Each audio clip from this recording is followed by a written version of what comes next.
This is Stories from Palestine podcast. My name is Crystal.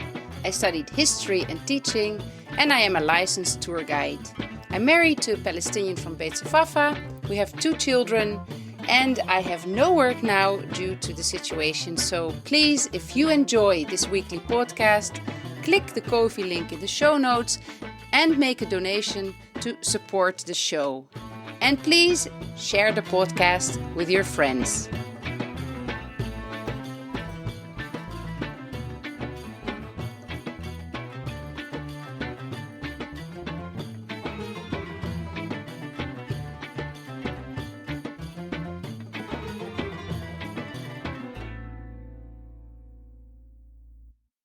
So last week, I wanted to watch a film with the kids. And we talked about the films that Tariq, the father of my kids, my husband, played in. And we know that he played at least in 3 films by Muayad Elayyan, who is his kind of cousin of my husband, Palestinian filmmaker. And we looked up which ones can we find to watch. And we saw that the last one, A House in Jerusalem, was available on an app that I have. So we bought the film, we watched it, we had a blast. In the end, I looked at the titles and I said, yeah, but my husband was in this film, but we didn't recognize him. So I called him. I was like, Tariq, did you have a role in this last film, The House in Jerusalem? Yeah, I was the police officer in this scene. So we had to go back to the scene and watch it again. And then we realized that, yeah, that's Tariq. And he actually did have a role in that film.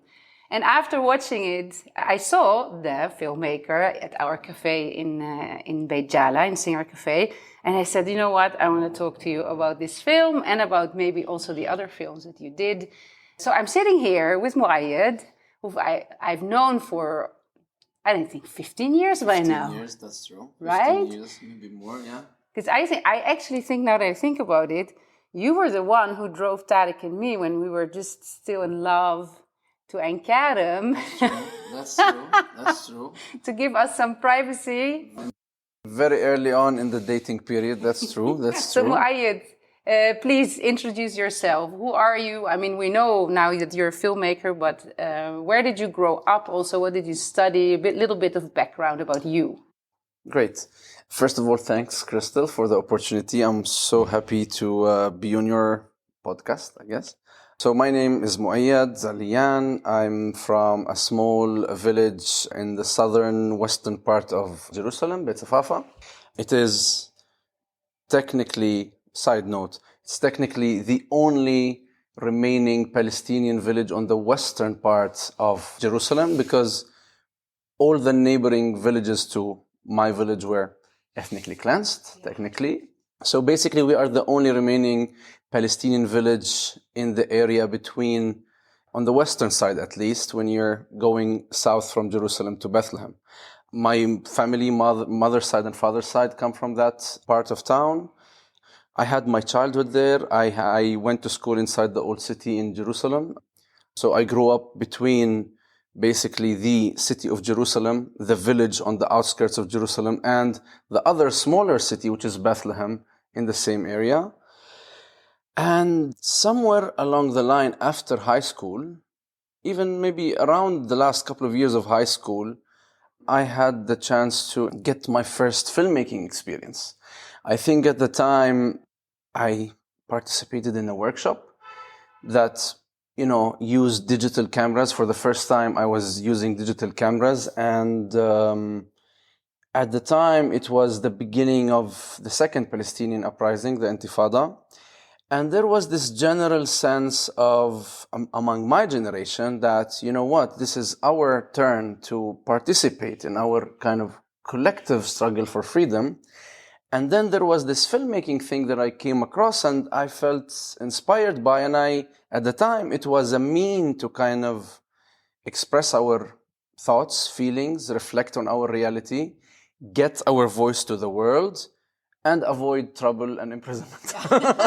That was basically, as teenagers, that was what filmmaking opened as an opportunity. It opened this world for us where we could express ourselves. So that's kind of where like the actual steps towards filmmaking happened in my life. I made a couple of short films. We started toying around with these cameras and editing softwares that were becoming more available, because of the digital technology. And I decided to study film. At the time, there was no film schools in Palestine. There was media schools, which was okay, but there was no film schools. There was a couple of film schools on the Israeli side, but at the time there was, and there still is for me this barrier in accepting this option for several reasons, even though some of these schools are very good schools. But, coming from my background, my family's background, and my family's kind of experience of living under occupation and everything that we on the personal level went through, there was this massive barrier of being in a class with soldiers or people who are doing their military service or who have finished their military service. Regardless of what kind of human beings they are, nice or bad or whatever, it was a massive no-no for me. So I started looking for other opportunities to study. And at the time, I was very lucky that my brother, who was studying in the US, got his job and moved to California. So I basically came up with a plan to apply, and he encouraged me to apply to all the film schools in his area. And that way I could afford it because I can sleep on his couch and not pay rent for a few years. So that was the strategy, and I applied to film schools around him in San Francisco and in the Bay Area, and I ended up going there for film school for 3 years. So that's kind of the steps that led to the actual technical steps that led to the filmmaking journey. But if you want me to go on. Yeah, please. In recent years, I would say 5 or 7 years ago, 7 years ago maybe,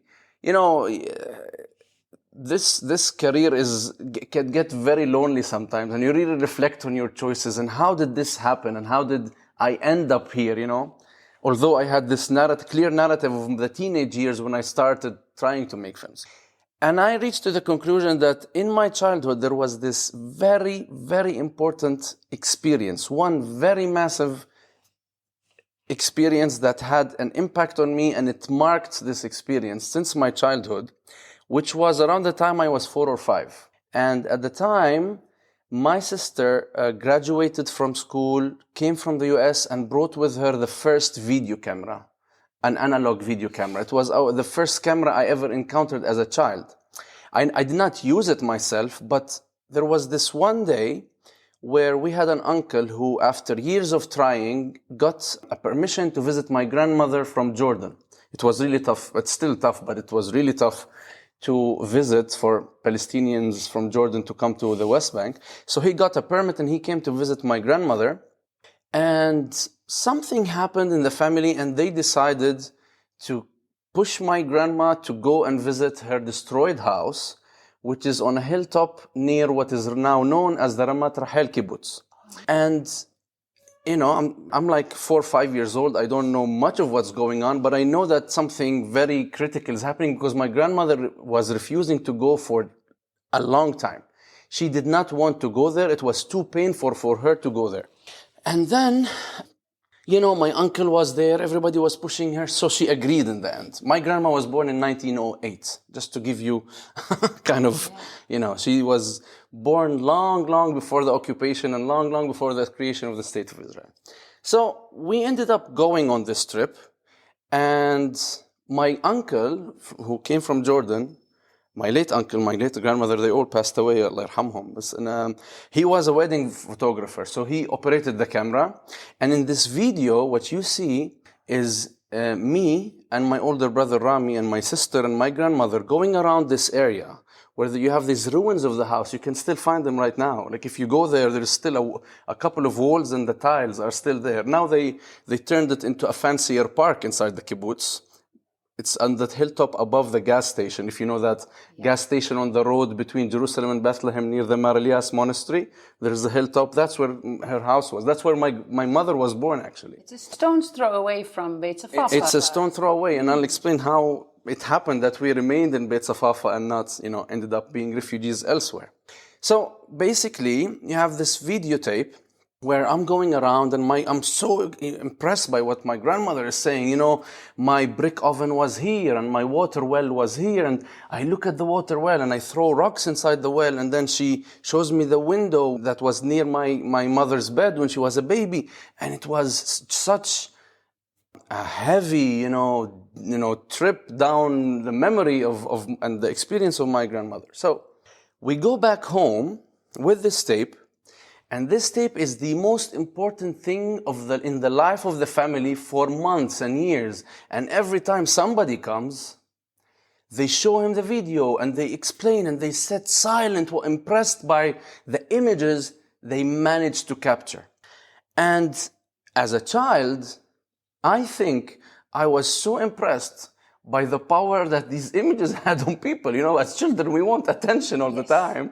And then if there is this thing that's getting this focus, that's able to silence people and get their attention for, 30 minutes, an hour, whatever, I think that impressed me in a way. That remained with me in a way. And I think that was the first seed, honestly. That camera and that tape, that was an obsession in the family. And as a Palestinian family, I think what that videotape represented for my family, they felt they got back a piece of what they lost in the Nakba. For them, that tape, we managed to capture these images and these testimonies from my grandmother and these images from the place. For them, it was a sensation. We managed to get back something from the life that we lost. Yeah. That's basically, I think, kind of what somewhere, when the stars aligned, dictated this career in a way. This theme that you're describing now is also the theme of your latest film, because A House in Jerusalem talks about a family from England, a Jewish family that moves to Jerusalem after they lost their mother. The mother died in a car accident.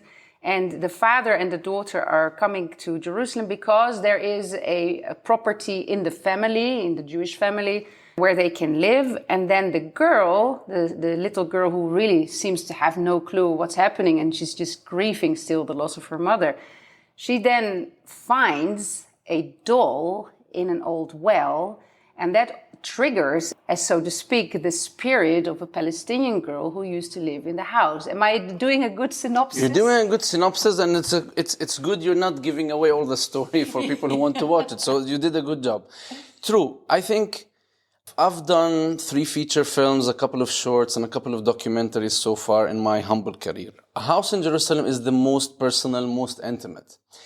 And actually, it is the first feature script that I wrote, me and my brother. Like when we set out to make films after our first shorts, that was the first script we wrote. But it was complicated to put together financially in particular, because we were young, we didn't have, the portfolio. So we did a few other things. And then when the opportunity came, we did A House in Jerusalem. But it is the most personal, the most intimate, and it is definitely inspired by the experiences, the survival of my mother, father, and my grandmother. So everything you said in relation to the inspiration from that part of from my mother's side is true, but there is another side, which is my father's side, because also my father's family was expelled from their property and their businesses and homes in 1948. So my grandfather on my father's side used to have a butcher store in West Jerusalem. It's now in what's known as the Emek Refaim Street, or the German colony. It was an Israeli bank for long years. Now it's an Israeli real estate company inside that space.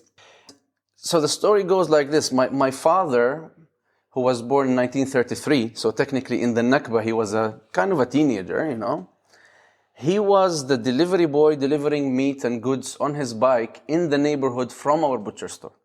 So part of his job as a delivery person is to know the houses so well, to know the monasteries, the schools, to know every address precisely. So jump years ahead, after they were expelled from that area, after they had to relocate within historic Palestine, and they were among the few lucky ones who could relocate to Beit Safafa and not ended up being refugees elsewhere. So they remained within the proximities of Jerusalem, around their village. did not have to end up in Jordan or Lebanon or Syria like the majority of Palestinian refugees. So growing up with my father was very eye-opening, and he was really stuck in time in a way. As children, he would drive us to our school in the New Gate in the Old City, and he would make sure he would go through West Jerusalem and not through other easier routes like Hebron Road, for example. He would drive us through the route that he, as a child, knows to go to Jerusalem. And then he would narrate stories about that area. He would narrate stories about the neighbors he knew, and he knew they were secretly in love. And he would narrate stories about the parrot that was on one balcony, and he used to drive that parrot nuts as a child, and he would tease it. And he would talk about the businesses, the restaurants. He was really, a part of him was really stuck in that place, really, And actually, you can ask Tariq this. When we were teenagers growing up, if I gave directions in that area, they are useless. They are all directions of names and streets and places in Palestine pre-1948 because of my father. Yeah. And everybody and Tariq and everyone would tell me, dude, we don't know what you're talking about. There's no way we'll get there. So there was this part of my upbringing that was really also influenced by this, So basically, this is the two sides of the family, But how did the start of the process for the film happened? One night, I was actually sitting in a cafe where Tariq was working actually as well, and I was staying late because, I don't know, he was preparing stuff and he was in charge. He had to do things, and I would take the opportunity, go there, and I would sit and I would chat, and we would drive home together. Our other friend Osama was actually also in that ride. I remember it very well. So we were driving back past midnight, and we go through that neighborhood that I'm used to drive through, and then we go past this one house, Palestinian house that I knew so well. Actually, it's a house that from my father, I know that it belongs to the Nammari family, which is a very well-known Jerusalemite family. And there was this van parked outside, and this family was getting off, obviously a Jewish immigrant family moving in. And, there was this very mystical kind of lighting in the house. It was dark, and there was this one light source from inside. And there was this little girl pushing her bag into the house. And I remember very well that I told them, I remember it very clearly. I was like, what if, this girl encounters ghosts in this house? This was the very, very first trigger. I'm talking maybe 2009, 2008. I don't remember exactly, but I remember that trip so well.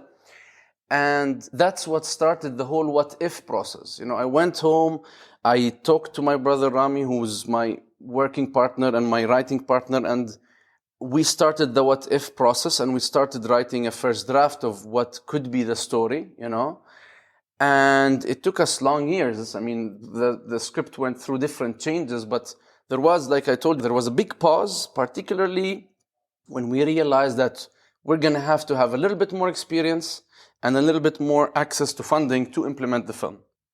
That was kind of the biggest reason why it took almost a little bit over 10 years to actually get the film made.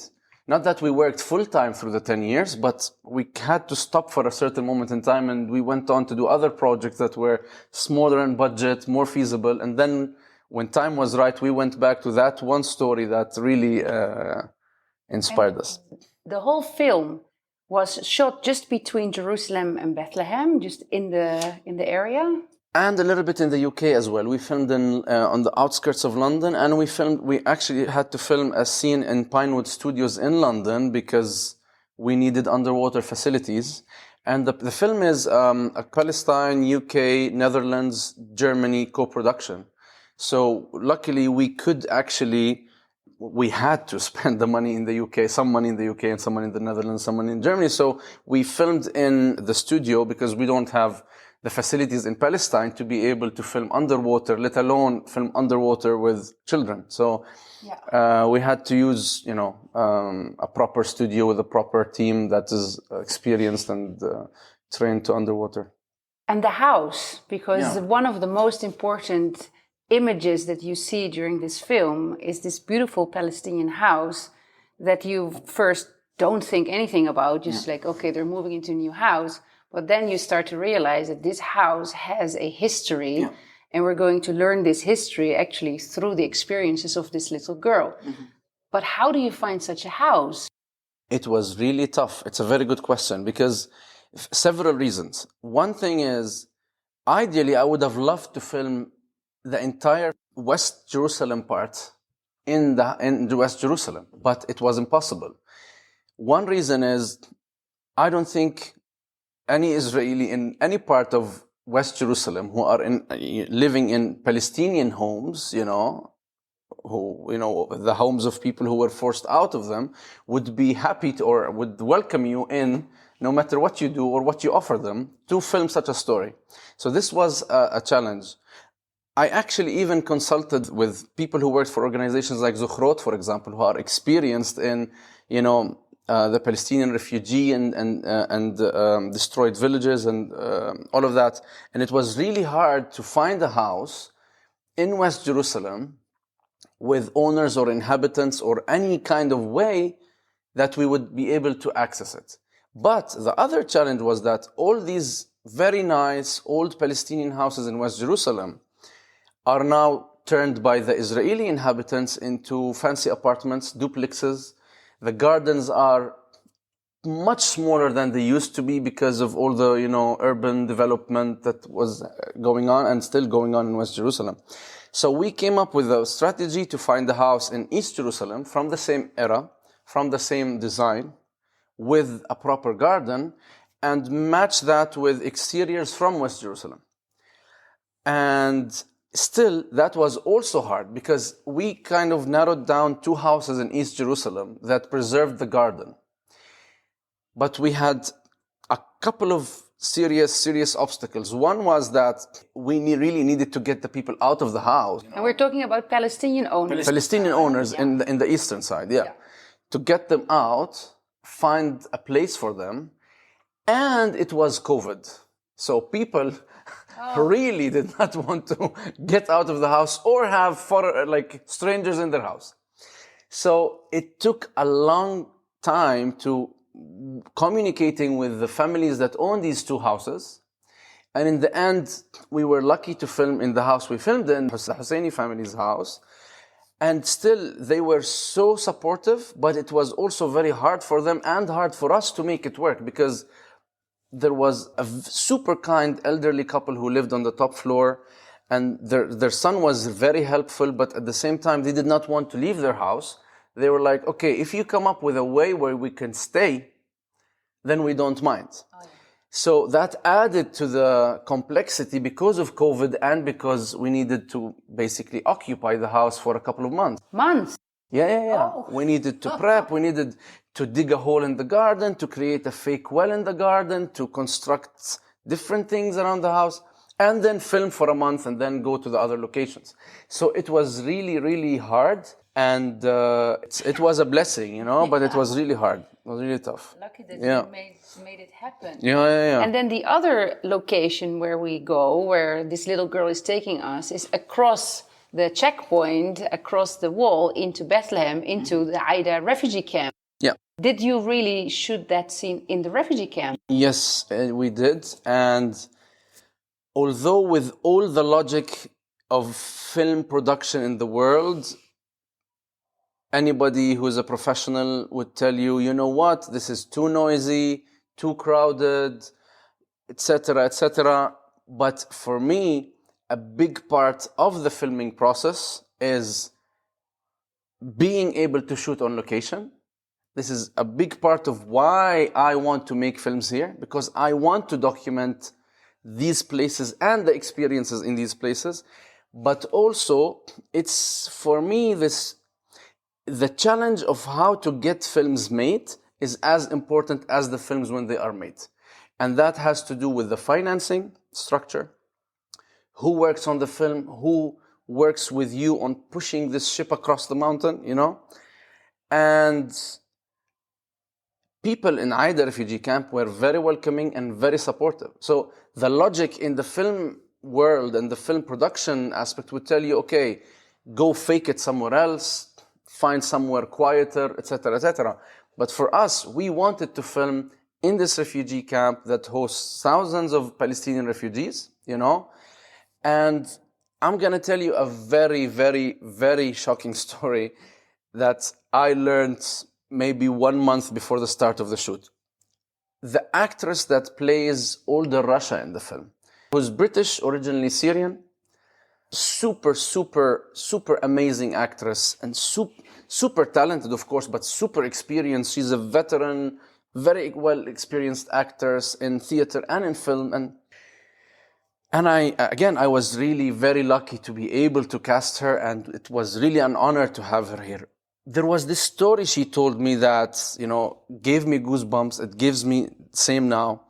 After we kind of agreed to work together, and it was clear that we want to work on getting her here, she tells me that in 1968,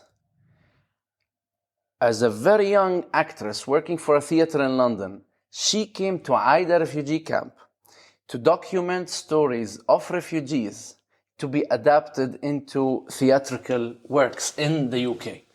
And I was like, oh my God, you know when the stars align, you know when things are meant to happen in a specific way. And I was like, oh my God. And I asked her, did you visit since? She said, no, I could never do it again. I came here once, and you're talking after the 1967 war. So like in the year after, She said, I came once.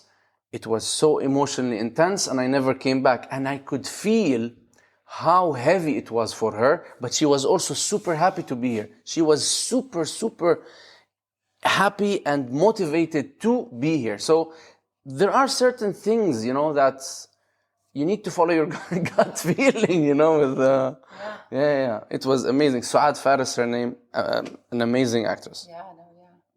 I didn't think, I actually thought she was Palestinian when I saw her. But if she has Arab background. Hey, and were there, for example, there was shots around the wall and the checkpoints. Are these things that you can actually shoot on site? Will the Israelis allow you to do that? So basically what we do usually to make sure we're legally okay and avoid getting into trouble and avoid being harassed as much as possible is when we're filming exteriors on the western part of Jerusalem or in any area where there could be some contact with,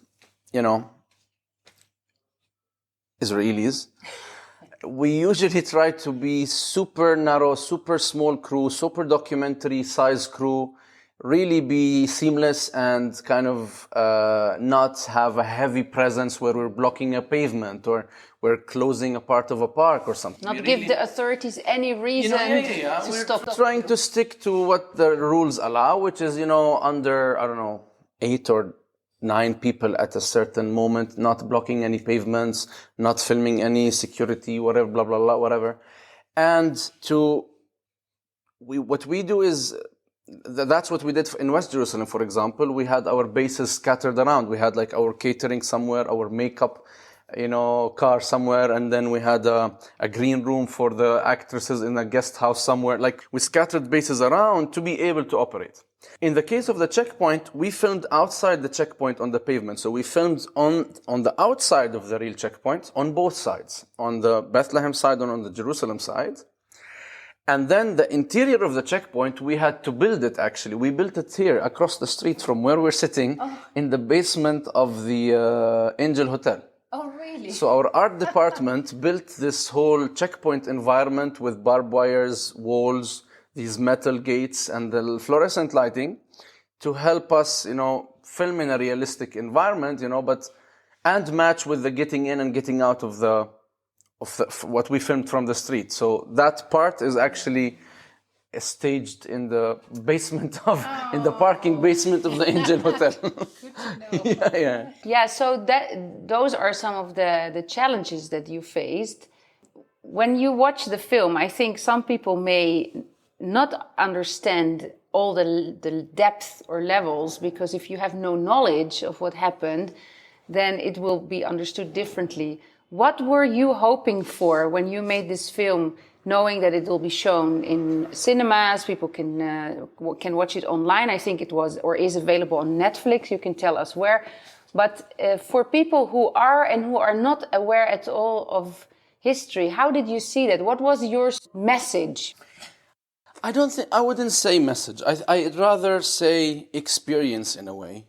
So when I decide, when you have this gut feeling, this emotional feeling that this is the right story, this is something I want to invest time to work on, I don't think okay, yes, we definitely think sometimes of what of this is gonna be very vague or unclear to a foreign audience. This is a question we always ask ourselves in very specific areas of stories.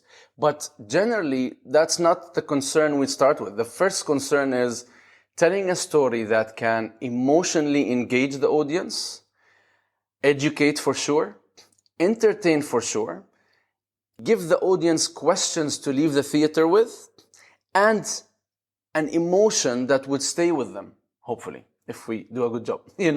That's kind of what you think about.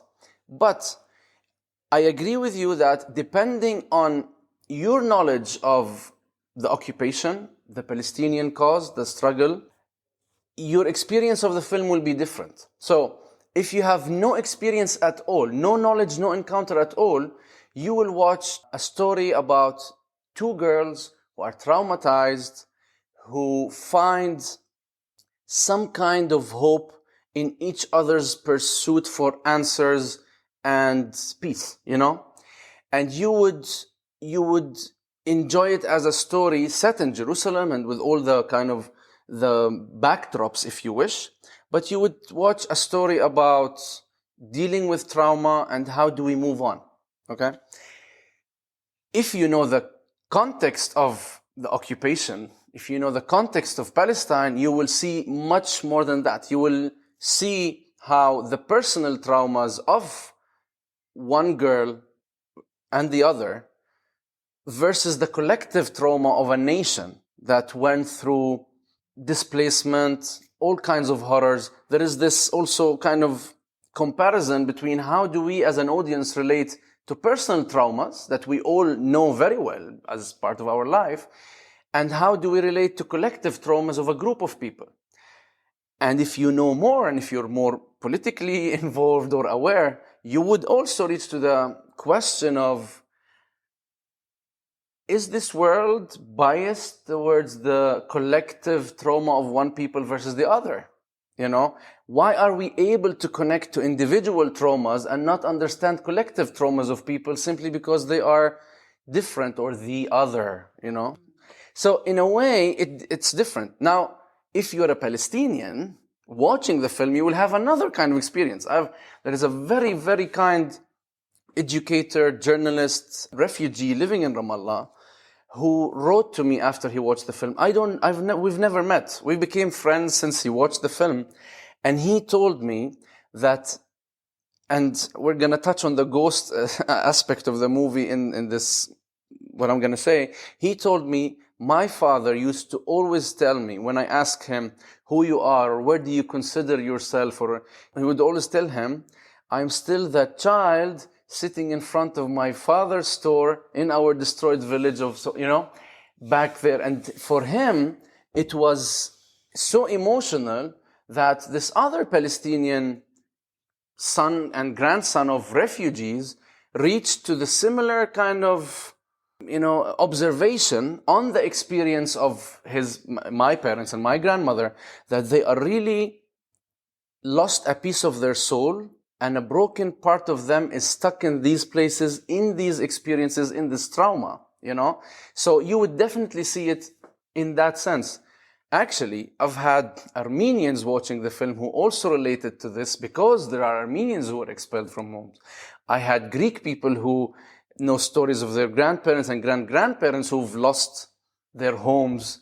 I've heard so many stories in Cyprus, like people's reaction are different, not only based on their knowledge of the Palestinian struggle, but also based on their own personal struggles. Do you come from a colonizing nation or a colonized nation? It's really very different. And then there are the Jerusalemites who watch the film, which know and read details much, much more than others. And I can go on and on for this forever. I'll give you some personal examples, but also some kind of Jerusalemite collective examples. For example, there's this bit about the Simon dog in the story, in the film, where, Russia explains that they had this dog named Simon, and, we used to keep the food away from him. So Simon is actually the name of my grandmother's dog, who she had to leave behind in her house, this house in Ramat Al that I'm telling you about. And when she used to sneak back from Beit Safafa to her house to check on the house before it was bombed, in one of the visits, she found out that Simon was shot and he was killed. Aww. And this story from my grandmother was always with me, and it's there in the DNA of the movie. It's like this documentation of the trauma, of the experience, of these little things, is so much there.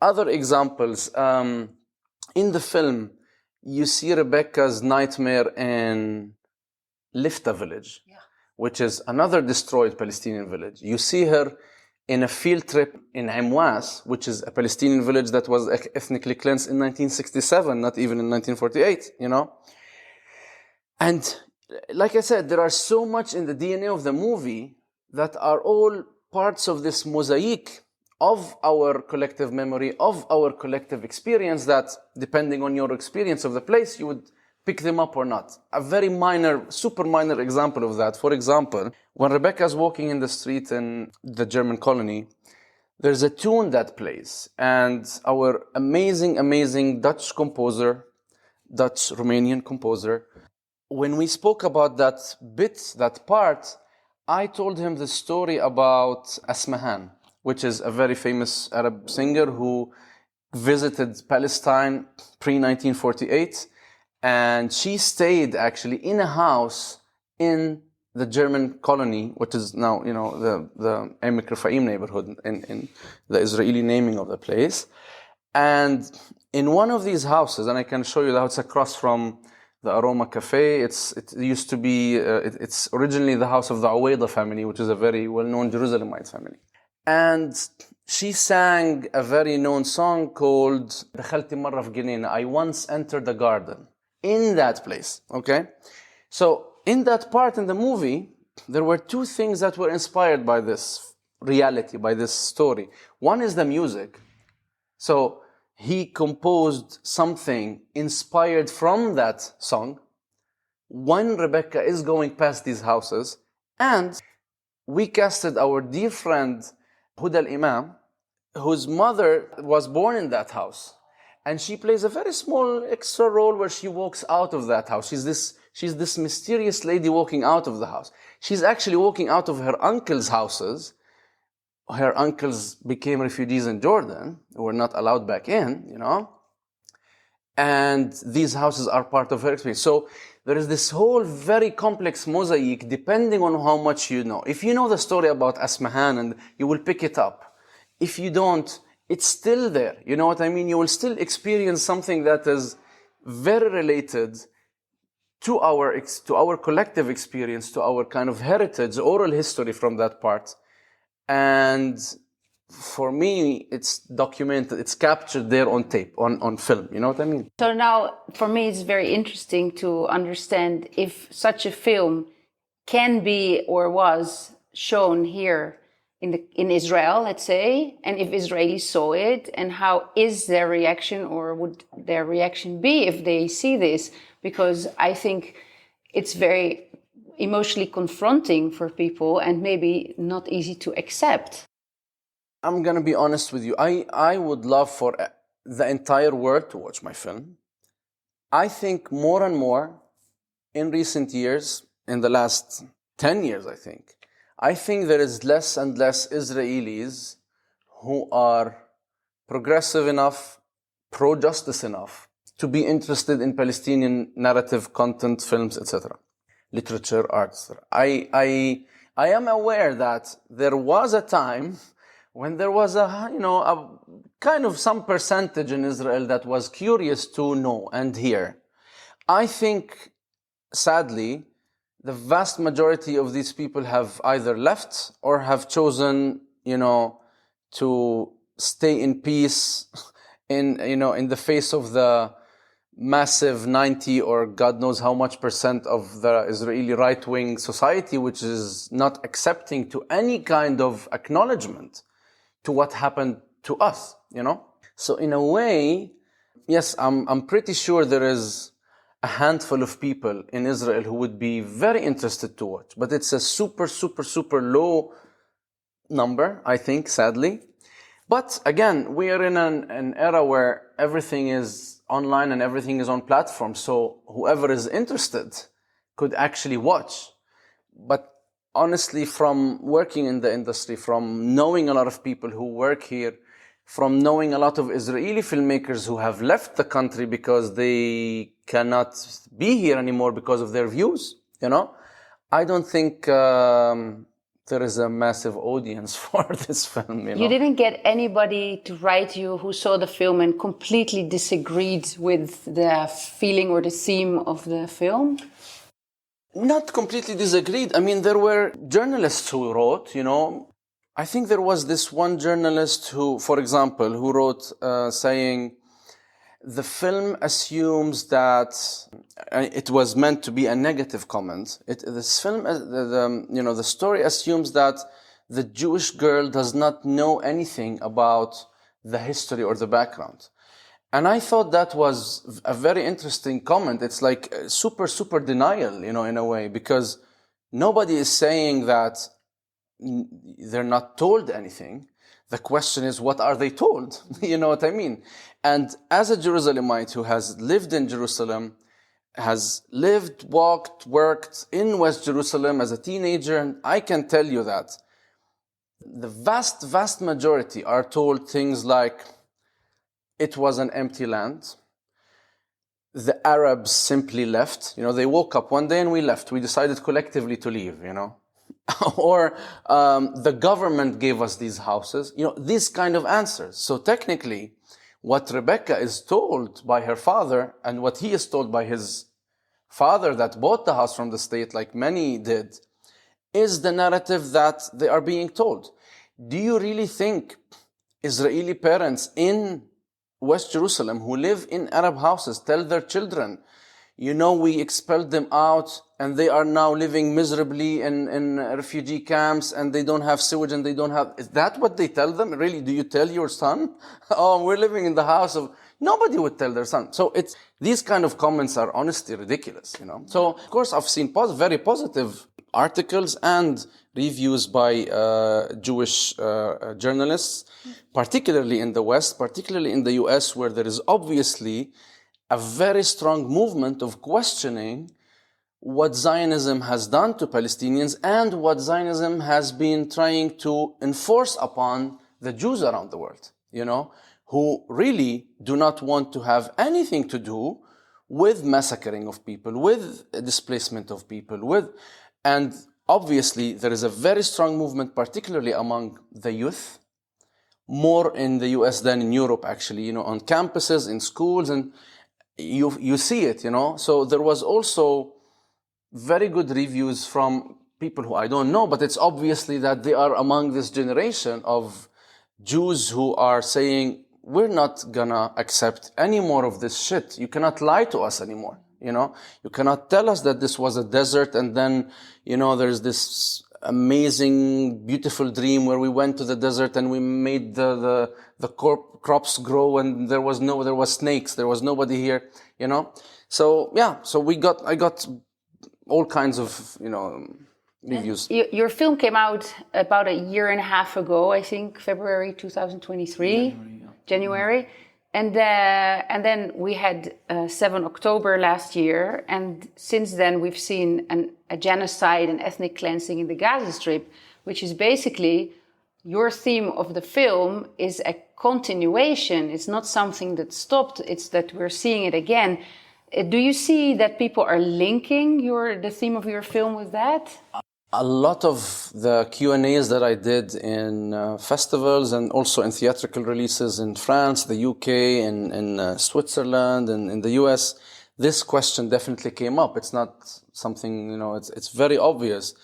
And honestly, I never imagined in my worst nightmares that the film would come out in a period of time where yet again, thousands and thousands of Palestinians are forced out of their homes are bombed, and thousands are massacred. Not in my worst nightmares did I ever imagine that this would be the timing when the film is made and ready to go out, and it goes out, and then this happens, And it only reinforces that what happened in the Nakba is still going on.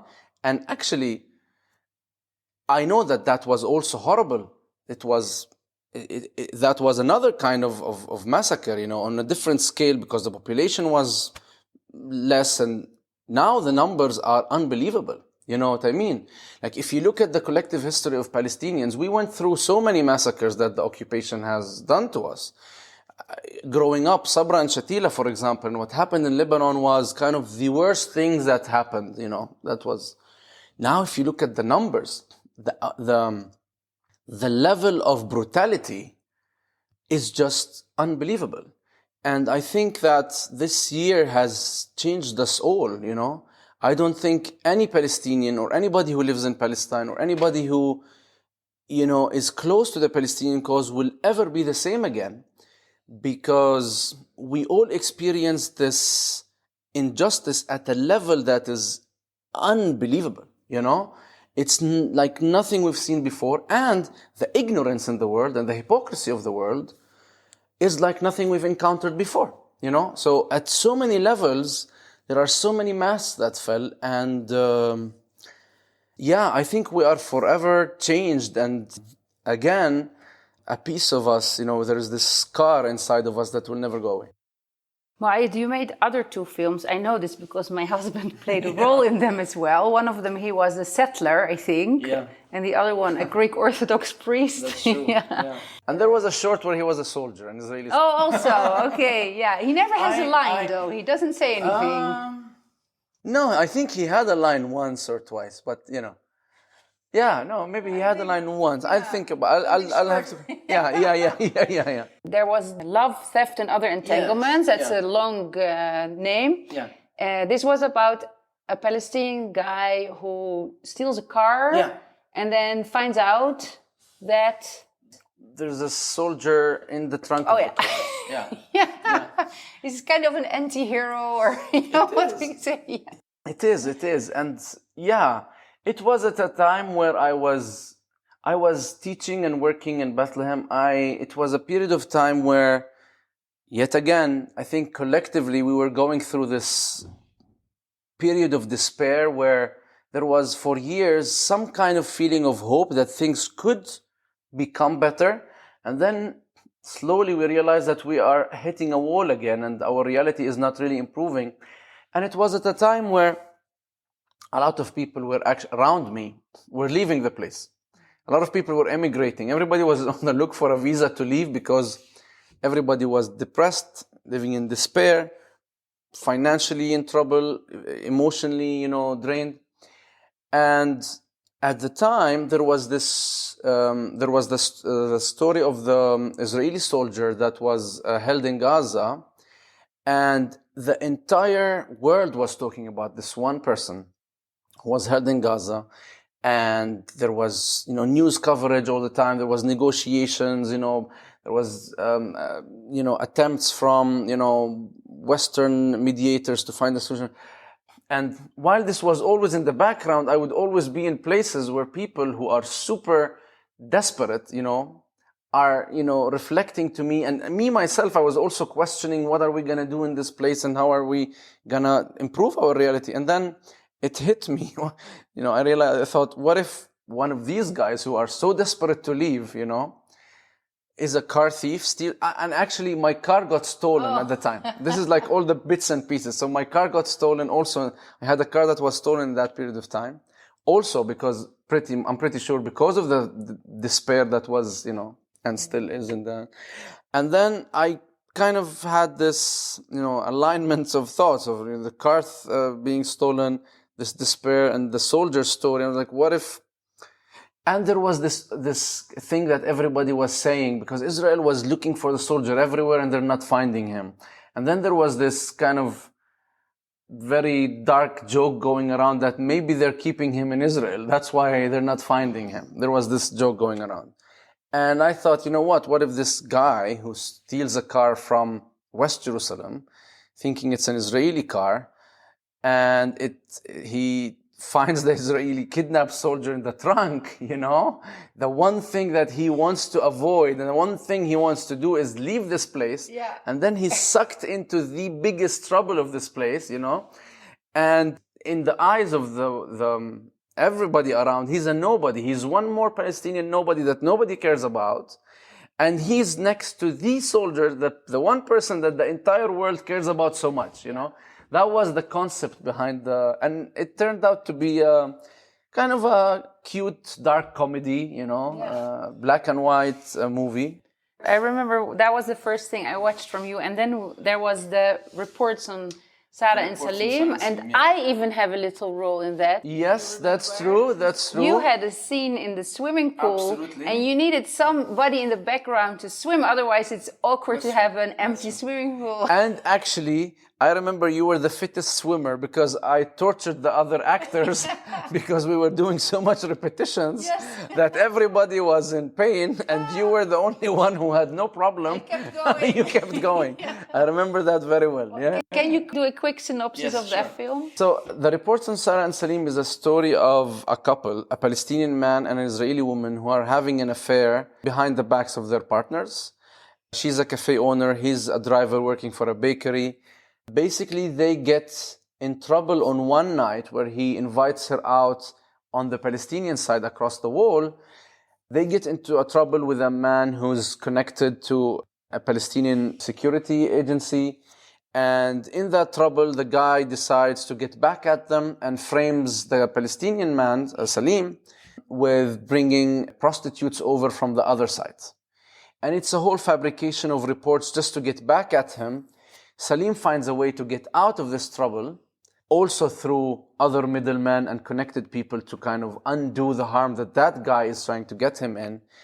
And then jump sometime later when the Israeli army invades the West Bank, they get the documents, and there was several incursions and invasions into the Palestinian territories where the Israeli army confiscated all the material and data from official Palestinian headquarters. And there they find this document that speaks about a Palestinian man who's bringing Israeli women into the territories. So that's a very kind of big accusation. So Saleem gets into this trouble. Sarah also gets into the trouble because she doesn't know what is going to come out from this story, And they need to keep this from their partners while dealing with this very serious security/political criminal accusation, And this is also inspired by true events. It is inspired by a period of time when I know of people who were actually arrested because of these Israeli invasions, because of what was found in documents that the Palestinian intelligence kept on record about people in Jerusalem and in other parts of town.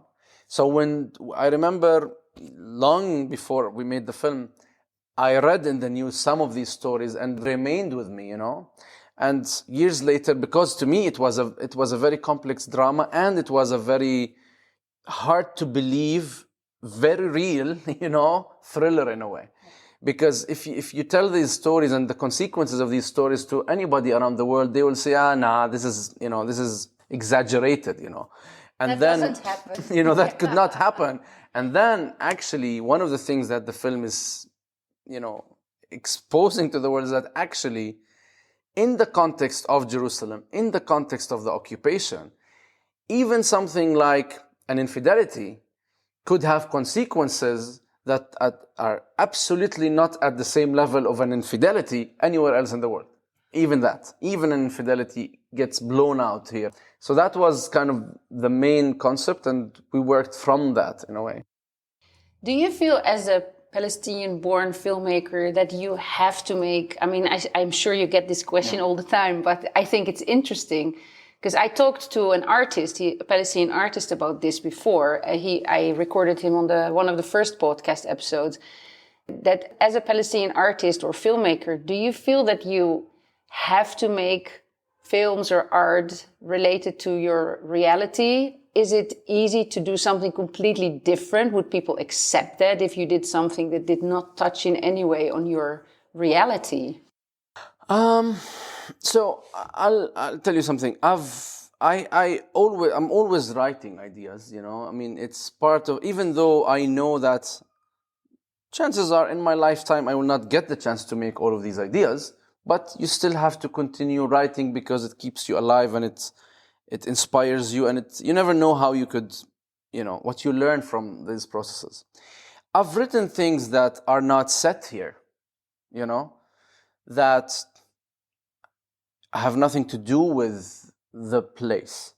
But everything that I'm writing that I have written that is set here cannot ignore the reality here. I would be lying to myself if I would say, I'm going to make a story where there is zero effect or presence of the occupation. And there is a very famous answer, actually, that I've always liked to quote. I'm so sorry I don't remember the name of the poet, but it's a Palestinian poet who was asked a similar question about his poetry, and he said, if you want me to write poetry about the birds, you have to make sure the warplanes are not there. That's Marwan Mahmoud. There you go. Yeah. And this is one of the best answers, I think, to this question. And yeah, this is basically how I feel. If you're writing something here, even if you're writing a story set in one location in a room, you know, you'd lie to yourself if there will not be an effect, emotional effect, physical effect, financial effect, whatever it is, you know, of the occupation in the backstory of the characters, in the current reality of the characters, in the setting around the character. There is no way to avoid it. That's So that brings me to my last question, which obviously is usually about the future. Are you working on something else? What can we expect from Muayad in the future? That's a very tough question, Crystal. So, again, like I said, I think this last year has changed us a lot. And it changed a lot of things around us. I'll share very honestly and openly that I think before this war started, I was working on a couple of projects. And I think I've seen reactions within the film industry that sadly made me question if I can continue to work with specific institutions, specific TV channels, specific stakeholders, if you wish, in this industry because of the hypocrisy towards the Palestinian film community, artists, and towards what happened in this war, and because of the double standards in dealing with us versus other miseries, you know, like Ukraine and other places in the world. It was very painful to see. And moving forward, although I know that this decision that I took will make my options of potential partners and collaborators, both creative, financial, etc., it will narrow it down. It is already very narrow for Palestinian filmmakers, but I'm sure this will narrow it down. But I can tell you that I don't mind because, you know, I will only make sure I will work with people who, and you know, bodies, institutions, etc., that are not double-faced. You know what I mean?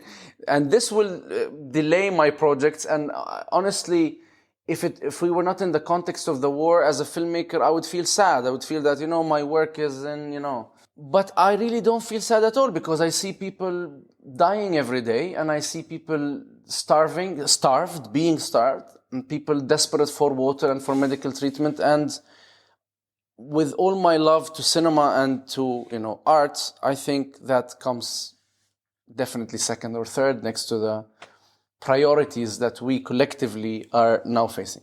Yeah. Another part of me also is, even with partners and, financiers of film that I know are so passionate about film, there's a part of me that's even embarrassed to seek money for film at this moment. I feel really blocked in a way, that I cannot be asking for funding for a film that is my passion and a big part of my life, when I know that these same philanthropists could be putting this money towards something in Gaza or something, So it has been a very strange year where a lot of revision and decisions are being made. And I'm at peace with it, let's say. So for now, if I knew that the momentum for these two projects was still very fast, I would talk about them. But if it's not, I'd like to, No, keep it. And anyway, your latest film, The House in Jerusalem, is only a year and a half old. That's true. So we can still talk about that. There's still a lot of people who haven't seen it yet. True. And it really relates to what's happening today also. So you can keep talking about that. If people want to see your films, I can put links in the show notes of this podcast, but are there places where they can see them? Yeah, of course. So currently, the film is still touring in festivals, so you can follow our Facebook page or Instagram page, and you will get all the news whenever it's screening at a festival near you or somewhere. If you're in the Middle East, North Africa region, the film is on Netflix. If you're in the Netherlands or any part of Benelux, it is on several platforms, not only one. I'm really sorry, I don't know all of them, but I know that Pathé Plus, for example, is one of them. And there's a couple of others in the Netherlands. If you're in the UK, it's on Apple TV, Amazon, the BFI player, and a couple of others platforms as well. So basically, in each region that we have a distribution, it's on a different kind of platform. But in general, follow our Facebook page or see the Facebook page. If you scroll down, you will see the information. You don't have a website where you collect all that information? There are a couple of websites actually. So we have a UK website, we have a website with the Netherlands distributor, we have a website with there's different websites, but I think the most up-to-date is our Facebook page. So that's the one that gets the most updates. Then I'll link to your Facebook page in the show notes. People can go there and check it out. And I really can recommend watching all the films. Thank you. And I want to thank you for your time, Muayad. It's an honor, and thank you for what you're doing. Keep doing it. Keep doing it. Keep doing what we do. Cool. Thank you for listening. I hope you will tune in again next week. And don't forget the opportunity to support the podcast through the Ko-fi link in the show notes.